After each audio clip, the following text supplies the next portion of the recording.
प्यारे छात्रों, आज के इस ऑनलाइन क्लास में आपका स्वागत है। जैसा कि आप जानते हैं कि कोई भी चालक किसी चुंबकीय क्षेत्र में गति करता है तो चालक के सिरों के बीच एक विद्युत वाहक बल उत्पन्न हो जाता है, जिसे गतिक विद्युत वाहक बल कहते हैं। आज हम उसकी दूसरी स्थिति का डिस्कस करेंगे। मान लीजिए यहाँ एक समान चुंबकीय क्षेत्र स्थापित है जो इस ब्लैक बोर्ड के तल के लंबवत अंदर की ओर है, और इस चुंबकीय क्षेत्र मैग्नेटिक फील्ड का परिमाण B है। अब इस चुंबकीय क्षेत्र में यदि एक चालक हम लें,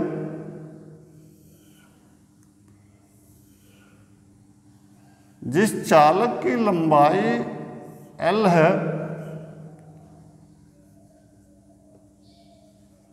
इस चालक को इसके A सिरे के परितः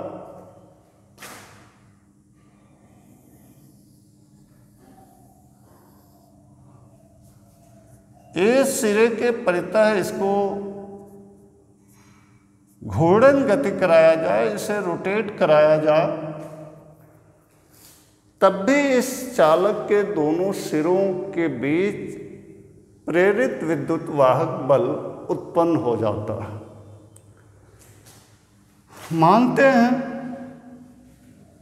ये चालक ओमेगा कोणीय वेग से घूर्णन गति कर रहा है। ऐसी स्थिति में इस चालक के द्वारा एक रोटेशन में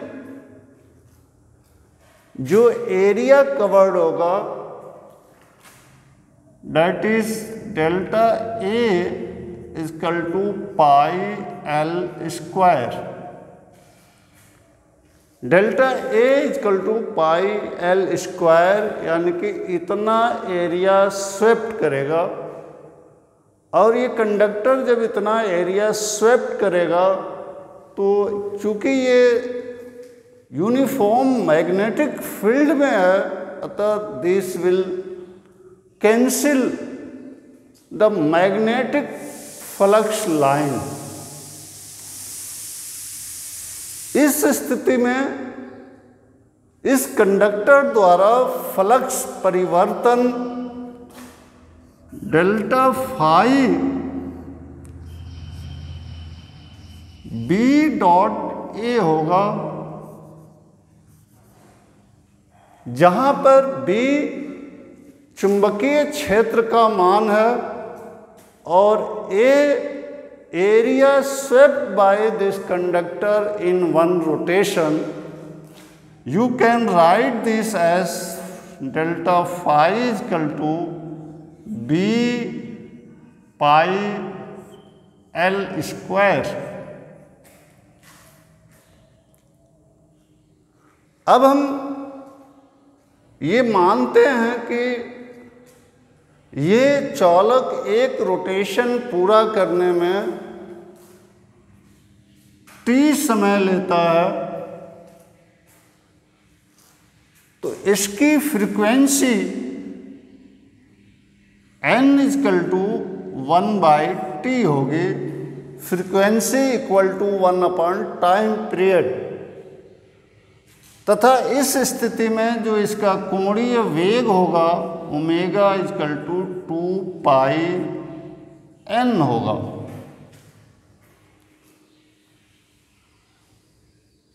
अब omega equal to 2 pi N ये कोणीय वेग है। यहाँ पर यदि हम दोनों तरफ T से डिवाइड कर दें, डेल्टा T मान लें इसका, तो T समय में फ्लक्स परिवर्तन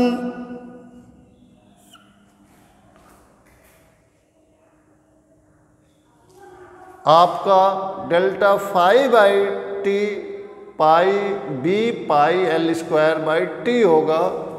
ये डेल्टा फाई बाई टी यानी कि इतने समय में फ्लक्स परिवर्तन, that will be rate of change of flux, and this rate of change of flux is equal to induced EMF that can be written as mod of E is equal to B pi L square upon T.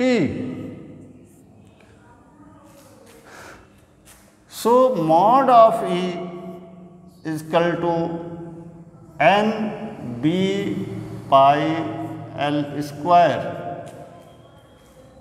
यहाँ N frequency हो गया। अब इस frequency का मान 1/T can be written as N, and N can be written as omega by 2 pi।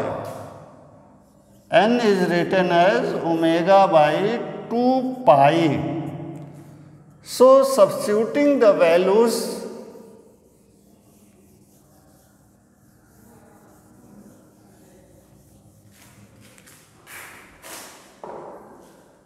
n के इस मान को इसमें रखने पर E is equal to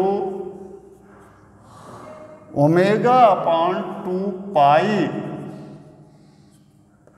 B pi L square. यहाँ से पाई आप कैंसिल कर सकते हैं। Mod of E is equal to 1/2 omega B L square. इतना EMF, या यूं कहें motional EMF half omega B L square create होगा, जो चालक के दोनों सिरों के बीच होगा। अब यदि चालक के दोनों सिरों के बीच कोई कंडक्टिंग वायर कनेक्ट कर दें तो उसमें इंड्यूस्ड करंट डेवलप होगा, and this induced current mod of E upon R is equal to 1/2 omega B L square upon R, that becomes I is equal to 1/2 omega B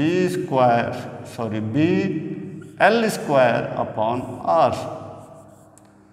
इस तरह से induced current और induced EMF in the conductor which are rotating with angular velocity omega in uniform magnetic field B, हम इसको ज्ञात कर सकते हैं। यदि इसमें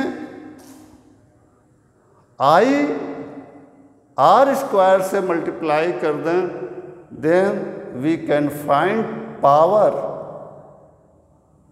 generated in that conductor। अब हम नेक्स्ट टॉपिक देखते हैं, how Faraday law of electromagnetic induction can be derived. तो नेक्स्ट हमारा टॉपिक है Faraday law of electromagnetic induction, derivation of Faraday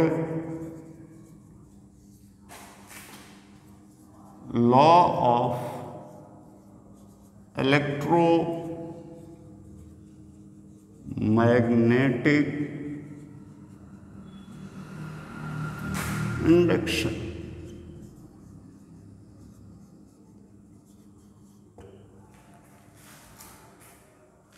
इसके लिए हम मान लेते हैं कि यहाँ पे एक समान चुंबकीय क्षेत्र बी है। इस चुंबकीय क्षेत्र की दिशा इस तल के लंबवत अंदर की ओर है और इस चुंबकीय क्षेत्र का परिमाण बी है। अब इसमें मान लें मेटलिक एक रेल है,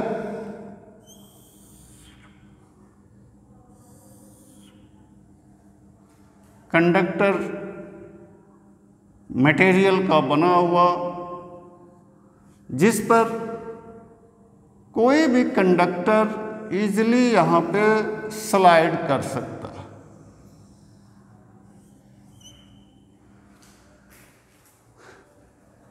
इस कंडक्टर का लेंथ L है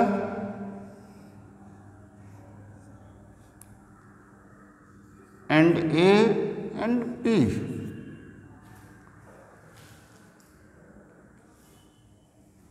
जब हम इस कंडक्टर को यहां मूव कराते हैं v वेलोसिटी से,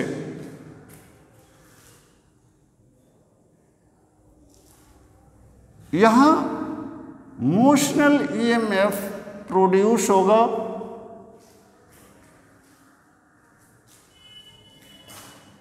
इस मोशनल EMF के वजह से यदि हम इसको कनेक्ट कर दें वायर से, तो इसमें एक इलेक्ट्रिक करंट डेवलप हो जाएगा I, जो इस कंडक्टर में B से A की ओर फ्लो करेगा। अब ये हमारा कंडक्टर AB एक करंट कैरिंग कंडक्टर हो गया। आप जानते हैं according to Lorentz, if the conductor moving in magnetic field perpendicular to the direction of magnetic field, then Lorentz force F is equal to IBL. IBL act on this conductor, and the direction of this conductor, this force on this conductor will be along this, and that force can be decided by Fleming left hand rule. अतः इस conductor पर अंदर की ओर IBL force act करेगा। यदि हमें conductor को move कराना है तो हमें इस पर एक एक्सटर्नल फोर्स लगाना पड़ेगा। इस एक्सटर्नल फोर्स की वैल्यू उसी फोर्स के इक्वल बट अपोजिट होगा, IBL। यानी इतना एक्सटर्नल फोर्स अप्लाई करते हैं तब ये कंडक्टर इस मैग्नेटिक फील्ड में मूव करता है। मान लीजिए ये कंडक्टर डेल्टा T समय में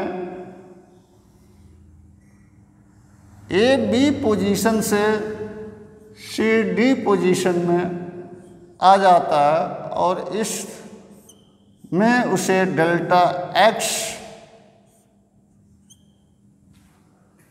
डिस्टेंस कवर करना पड़ता है। अतः ये force F external equal to IBL इस कंडक्टर में डेल्टा X डिस्प्लेसमेंट कर रहा है। इस तरह एक्सटर्नल फोर्स के द्वारा यहाँ पर वर्क होगा, and that work can be given as W equal to F delta X। W equal to minus IBL delta x.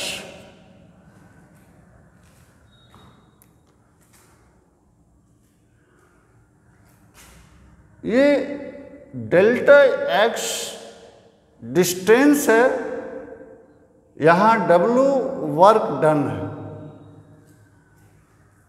इतना work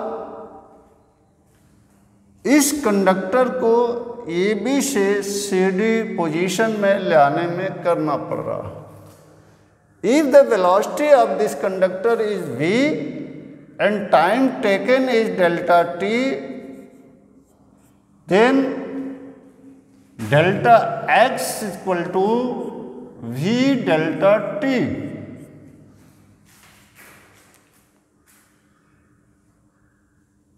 delta x is equal to v delta t। So here w is equal to minus I b l v delta t।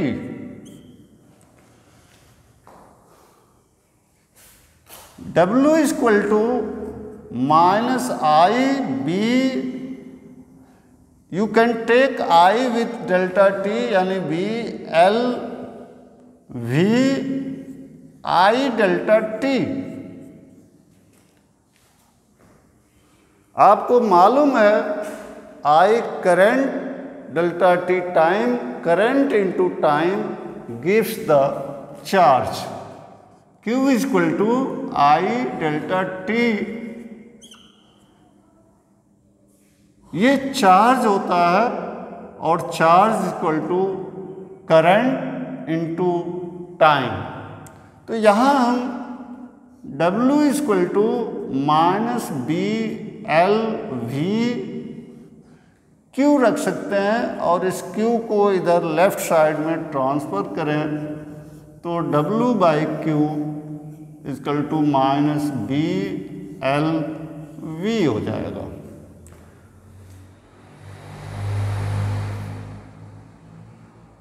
W work done to move the charge Q, work done per unit charge is called EMF। यानी कि EMF इसमें जो produce होगा वह Q charge को move कराने में W work करेगा, इसलिए W by Q is equal to E and that can be minus B L V. Take this as equation 1। अब यहां इस कंडक्टर के मूव करने की वजह से यहां फ्लक्स चेंज होगा।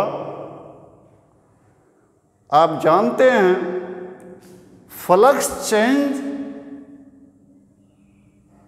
From moving A B to C D will be delta phi equal to magnetic field B into change in area। चुंबकीय क्षेत्र और क्षेत्रफल परिवर्तन के गुणनफल ही आपके चुंबकीय फ्लक्स परिवर्तन के बराबर होता है। यहाँ delta phi B and delta A use no here will be area of this A B C D. ये ए बी सी डी जो ये बाउंड्री बन रहा है, रेक्टेंगल बन रहा है, इस रेक्टेंगल के एरिया के बराबर होगा डेल्टा ए, यानी कि delta x is the breadth and L is the length. Delta phi is equal to B, यहां delta x can be written as v delta T.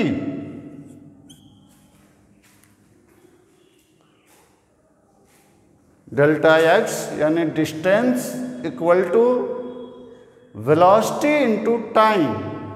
We delta t आपके distance delta x के बराबर होगा। Transfer delta t delta phi upon delta t here becomes B L V.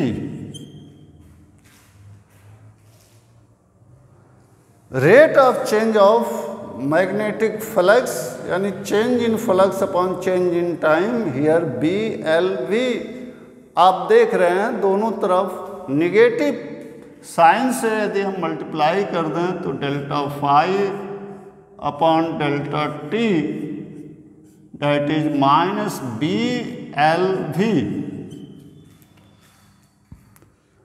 Negative rate of change of magnetic flux with respect to time, ये आप जानते हैं, this is the second law of Faraday, यानी Faraday law का ये दूसरा law है जिसमें हमने आपको बताया था induced EMF in any closed loop is directly proportional to rate of change of magnetic flux.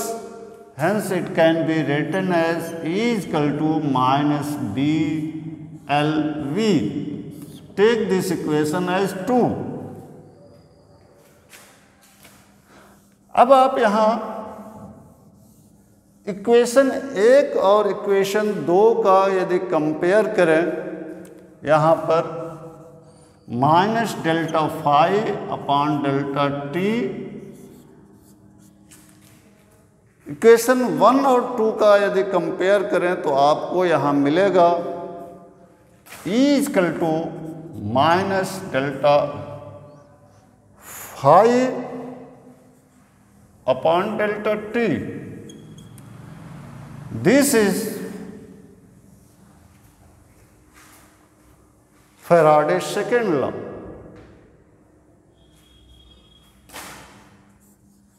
This is Faraday's second law.